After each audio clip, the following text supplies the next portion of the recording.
Alright, so step 2, we're gonna have to remove the entire reverse assembly and the jet pump assembly. So this might be the hardest of all the steps, but it has to be done in order for us to be able to get to the pump strainer, which is right there. If you see it, let me zoom in. Right there. Yep, right there. And plus, I'm gonna have to set my prop to get pitched incorrectly with the ECU tune. So, okay, off we go to take this whole thing apart.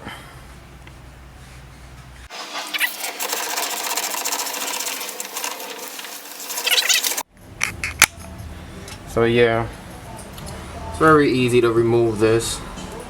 It's 4 screws, 14 millimeters, like you said in the previous videos. I don't know, the camera stopped recording, but yeah, once you get here, this is pretty much it. You're gonna have to you're still gonna have to remove your pump, or you can try to work on the strainer right here. It's a very tight spot. I wouldn't advise it because there's no way for you to get to these bolts, so you're gonna have to remove this pump. And then, as well as that, right there, right under this is where you're gonna have to drill into your hole to run the piece that works, provided, so the water could go through and reach the back of the engine block.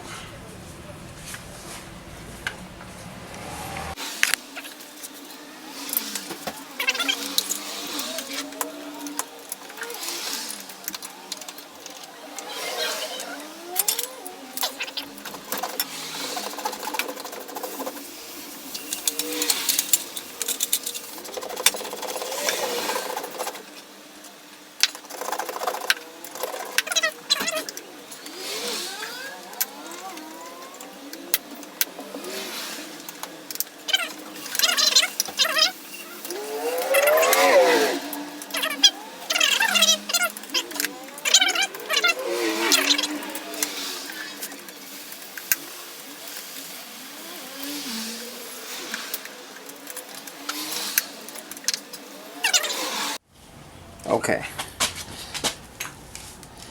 this is the stock. So you can see small holes restrict the water flow. The worx, so you can see a better passage, and now it will be sending water directly from the pump to the back end of the block to keep it cooler. And also, this is a must do if you're gonna chip your ECU and rev higher than the stock rev limiter of, I think, 74K. I'm thinking more of 84K to be on the safe side, but okay, let's continue.